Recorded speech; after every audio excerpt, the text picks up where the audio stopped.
beauty of nature is uncomparable. It is the mother of all the living and non living components. It creates us and destroys us. It has been a rule of nature to choose one person from this magical world as a protector of nature and humanity, and he will be called the Defender.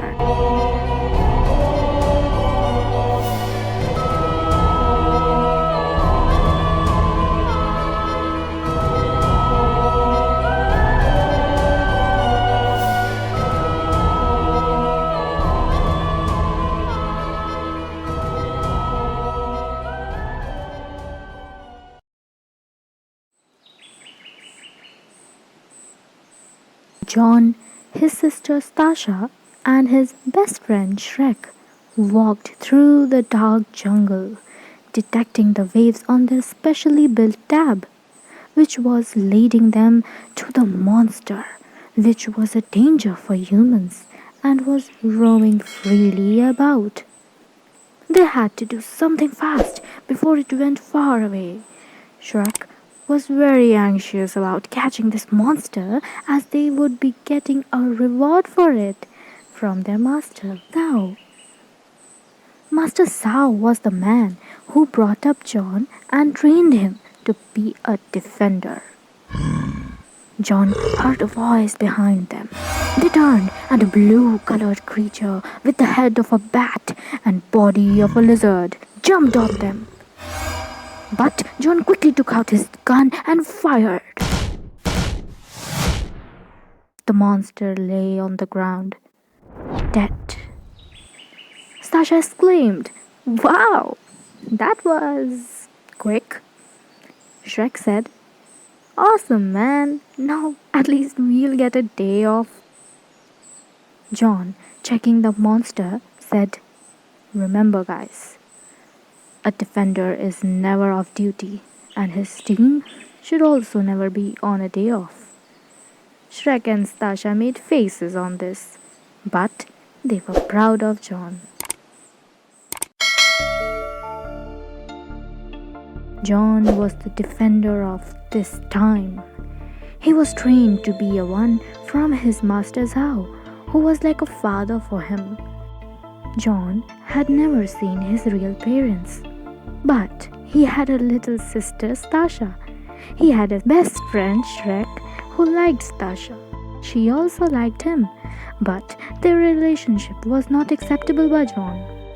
They comprised his team, who helped him in destroying the villains. John was very disciplined and dedicated towards his work.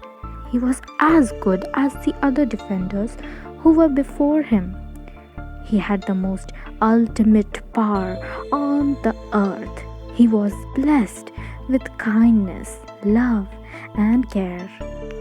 John was the defender of the nature.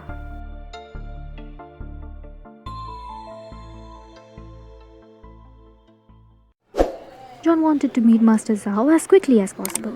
He was running through the people and students. By mistake, he pushed the pupil. The girl stumbled and John held the girl, and a moment later, she was in his arms. For a moment, everything stopped as it was.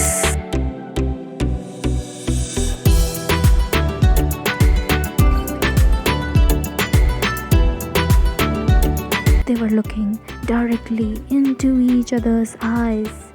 Sweet melodies started to be heard by them. John was extremely out of his senses.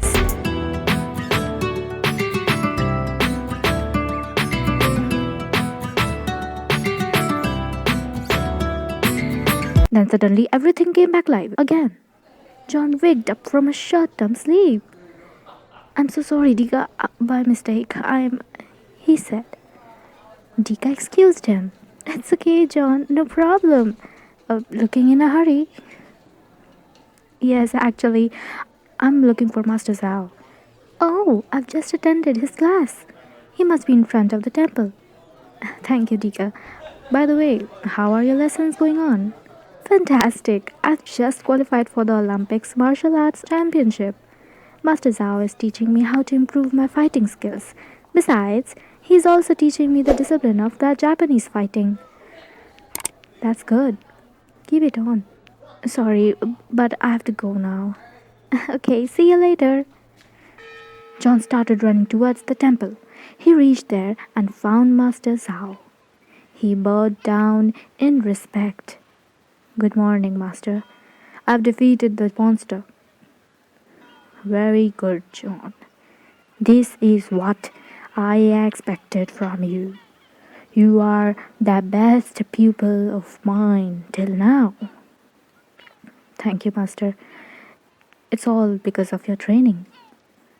But unfortunately, it all doesn't end here. But by some recent news, I have come to know that the celestial gods are renewing once again. And I am afraid that Yorcksker would try his best to capture the power of the gods. Sorry, Master, but I have no knowledge of the celestial gods. What are they? They are the most powerful energy source in the universe. They are hidden in different parts of the world. When the time interval of 10 years completes, their power renews, and then they must be collected from respective hidden places and put in a circular alignment. When the lunar eclipse occurs, they gain their power, and when the first rays of moonlight fall upon them after the eclipse, their energy is released, and whosoever would be standing in center of them during when the energy is being released gains the power of the celestial gods. He becomes the king of ultimate powers.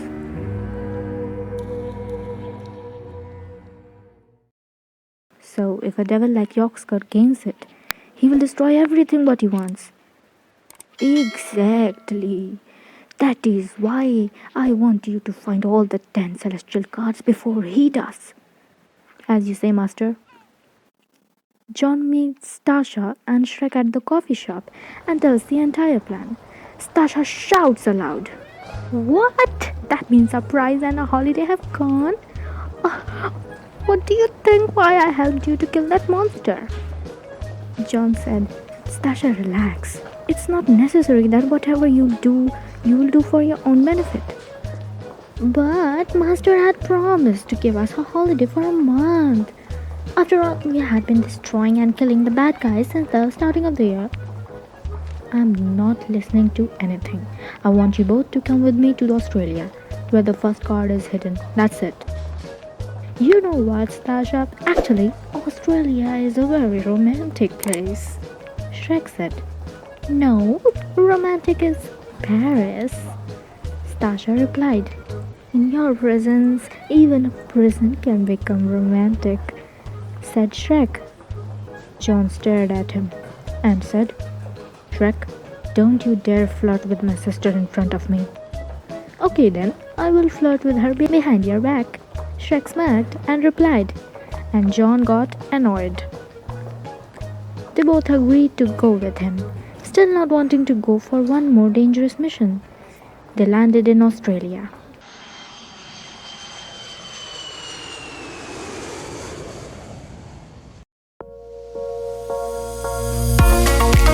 It was a beautiful place. They took the route to the forest of the east.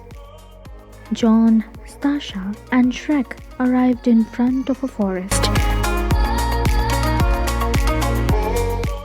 It was looking dark, scary, and dangerous.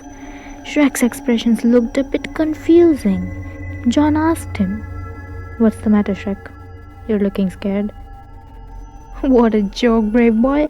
This forest appears very cute, beautiful, and simple to you. Of course I'm scared, Stasha said. How frightening is it looking? Come on, John. Still there's a chance for us to return. Come on, we go back. Okay, come on, let's go. And in an instant, Shrek and Stasha turned. John said very frequently, "Hold on. Why are you guys behaving like that? You both are so good. You have been not scared in any mission, irrespective to how much it was dangerous. But why are you both scared in this mission?" Turning back to John, Stasha said, "Sorry, John, for behaving like this, but we are afraid of being defeated in this mission. I mean, if we fail, the whole world will be suffering." And Shrek said, "Plus, that Yorcksker guy seems more dangerous than this mission, huh?" John understood their reason for behaving that way. He encouraged Shrek and Stasha and gave a promise that they will succeed in this mission because they are so strong, courageous, well trained, and knew every magic as well as spells. They both were filled with courage and approached towards the interior of the forest. They were continuously walking inside it. After a while, all of them were getting a little bored. After some miles walking in it, John discovered a cave. He signed towards the cave and they walked close to it. It was closed with a big stone. Stasha examined it and concluded that it will open only by magic. First, she tried to open it. She casted a spell upon it, but it didn't open. John tried a strong spell to open it, but he failed. Shrek also tried his luck. He stroked the door. It shined. They all looked at it with big eyes. Shrek understood what should be done. He put his hands flat on the stony door and chanted a spell. The door shined with blue light and slowly opened.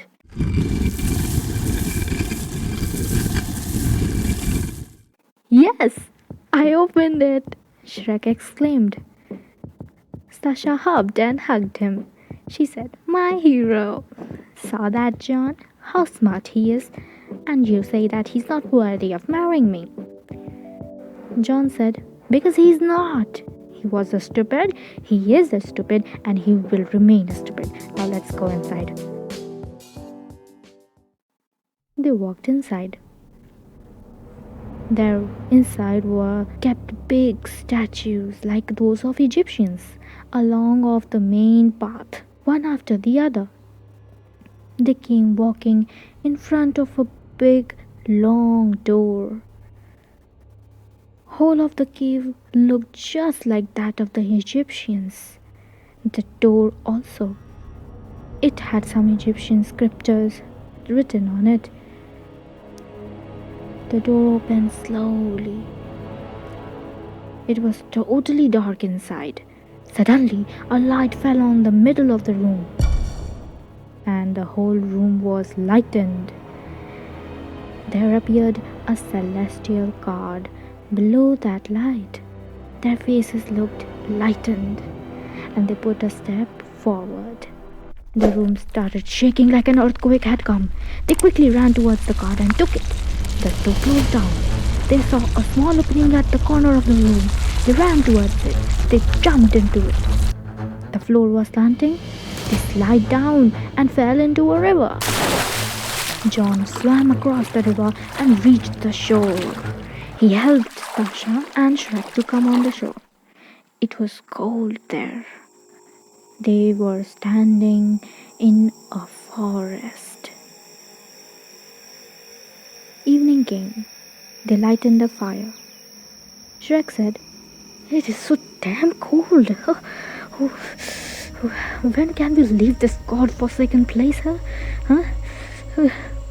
John answered, "We'll spend our night here and we'll leave for the city in the morning. Until then, take a good sleep and recover your strength." They slept. It was midnight when Shrek's eyes opened. He saw that Stasha was not there, so he went to search her. He came by a river and saw Stasha standing there.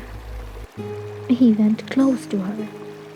She said, "How beautiful is this water looking? These stars are appearing like the decorations of..." Shrek asked. Of? Of what? Stasha turned towards him. She looked a bit worried. Shrek investigated for the reason and came to know that she is worried about their relationship. She loved him, but John did not want Shrek to be Stasha's husband. It seemed difficult for them to get married. Shrek was an optimist. He gave her the confidence that John will one or the other day accept their love. Afterwards, he was the brother of Stasha and Shrek's best friend. Stasha hugged him. For a moment, all the stars started shining brightly. The wind blew gently and slowly touched her hair locks. Shrek gracefully removed the beautiful hair lock, which was hiding her beautiful face from him. And they slowly came close to each other, with only a small distance between their lips, and which was decreasing slowly. They were just about to kiss. But then John came by and shouted on them, "What are you both doing here? I was looking for you everywhere." Their beautiful moment got ruined. Shrek and Stasha stood there as criminals, listening to John scolding. He scolded Shrek and gave a warning to be far away from her sister. Shrek shouted too, "What's your problem? Can't you see we love each other?" "Yes, Shrek, I can see that. But that's not love, okay? That's attraction. Purely superficial attraction. You have not fallen in love with anyone yet. Then how can you say that it's not love?" Shrek asked. John gave a depressing look. He became sad and replied, "And you say you are my best friend? Pity." He held Stasha's hand and dragged her back away with him. Shrek stretched his hands up towards the sky and said, "Oh God, why? In every love story there is a brother in the villain's character. If the hero wishes to fight the villain, then too he can, because he is the great brother of the heroine." On the next morning, they left for the countryside. After walking miles and miles, they finally reached the city. They booked rooms for them and walked about the city. Stasha and Shrek were in the mood of fun. They requested John to go to the amusement park, but he refused. He was more concentrated on the search for the 9th celestial card. He went to the outskirts of the city to search it. Stasha saw a house far away and suggested to go there and look for the card there, as energy signals on her tab were indicating a hike in that area. They went near the house. It was an old house. The walls had become black due to the rain. There were mosses all around on the ground.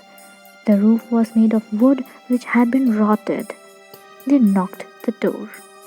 It was opened already, and they walked in. It was strange for them to see that the house was well maintained from inside, though. A little dirt, but nicely lighted by candles. The house was filled up with books, bundles and bundles of books wrapped in the blanket of dust and web. They scattered everywhere, which gave the house an untidy look. Ugh, What a dirty place on the earth, said Stasha. Looks like someone had been living here and did not want anyone to be in this house, said John. Except him, that's why he gave an old look from outside so that people can believe that no one lives here, said Shrek. Can I say something? I think that the person living here is not hygienic at all, or he doesn't know how to keep clean his house, said Stasha. John examined that part of the house and came to know that whosoever was living there knows more about the celestial gods, Yorcksker and the Defender. There were a number of books lying about which had been written on the topics like the Defender, the enemy of the Defenders, and the celestial gods. They searched further, and suddenly an ugly, weird-looking man hopped in front of Stasha. She screamed loudly to the man. She took out her gun and was about to fire, but John stopped her. Shrek quickly took her gun away from her on John's order. The man was of low height. He had long black beard, and his skin was wrinkled and was of fair color. He wore an old dress which looked similar to that of the 1800s British clothing. The man smiled and said, "Welcome, Defender," and his friends, "Welcome here." Where? Oh, I think I know. Yes, to the ancient library. Defender could get every book on every topic here. Let it be action stories, fantasy world stories, drama, or romantic stories. Every kind of book is available here. I, Globby, the librarian and caretaker of this beautiful mansion, welcomes you to this ancient library, sir. From where does it look beautiful? It is not even clean. Is this the way you keep the library? Stasha scolded. Globby is really sorry about it, said Globby in a sorry tone. You should be, said Stasha. Okay, that's enough. Please could you give your lecture afterwards? Let me do my work, Stasha, said John. Yeah, he should give equal opportunity to express his thoughts. It is a very important step towards humanity, said Shrek, explaining Stasha. Shrek, stop it, John said in frustration. After Shrek and Stasha stopped their rubbish conversation, John started his investigation. He asked Globby about the 9th celestial god and the other gods. He replied in a very respectful tone. This is our library, sir. As I said earlier also, you can get books on every topic known in this world. You should just have the eye of an eagle. John's brain woke up from a long sleep. He asked Tasha and Shrek to start reading the books. He was sure that they can find something valuable. They started reading the books, one after the other, and so they didn't stop. After morning, noon came. After noon, evening came, and at last the night came. They were exhausted, reading each and every book. They were feeling sleepy and tired. Globby brought some food and tea for them. He said, "What do you all think? Reading each and every book could lead you to the right book? This is not easy." Oh, John. He's correct. In spite of continuously reading each and every book, still many are left unread. We cannot read every book. If we want, then also we cannot, Shrek said, yawning. John thought for a while. It can be so difficult. We are just ignoring something. But what? After thinking, he ordered them to search for a book which is very old and is about animals, especially an eagle. They started searching for such a book. After some time had passed, John's sight fell on a book. The book was very old. It had a drawing of an eye of the eagle. He slowly picked it up. Shrek and Stasha came near him and watched. John opened the book. As he opened it, a yellowish white colored light shined from in between the pages. On opening it, there was kept a celestial card in it, containing in a rectangular space. John took it out. Now he had the ninth celestial card. He thanked Globby for his help in finding it. Globby said, "It was an honor to help you, sir. I just want to inform something more about the cards. The bitterest enemy of yours, Yorcksker, already has 3 celestial cards with him." "Oh no!" Stasha exclaimed. "But how? He's so fast. But we only have 2 of them." Shrek said in tension. Globby replied, "I think someone is helping him. He's not alone. If you have the cards, he will definitely attack you. You should be a little careful and fast, because the lunar eclipse is in the next month's first week." John thanked him for his help again and left for the remaining search. He was worried that Yorcksker has more cards than him. It was night. Shrek and Stasha were sleeping. John's sleep was off. He was a little tensed. He called up to Dika. She was amazed to know that John was calling her in the midnight. She picked up the call. "Hello? John? Is everything okay? What happened?" Relaxed Dika. "Everything's fine. It's just I'm a little worried. I wanted to talk. And Shrek and Stasha are sleeping. Master doesn't carry a phone, and you. I hope I didn't disturb you." "Are you crazy? I've been waiting for your call ever since your departure." John told her everything about his tension and worries. Dika said to him, "Oh, John, don't worry. You're the defender. You're the strongest, bravest, and the most powerful person on the earth. You can handle everything. You have been handling everything, John. But still, if you want some help, you will get it from me. Tomorrow is my fighting tournament in Australia at Melbourne. If you want, I can come there and together we can find the rest of the cards." John agreed.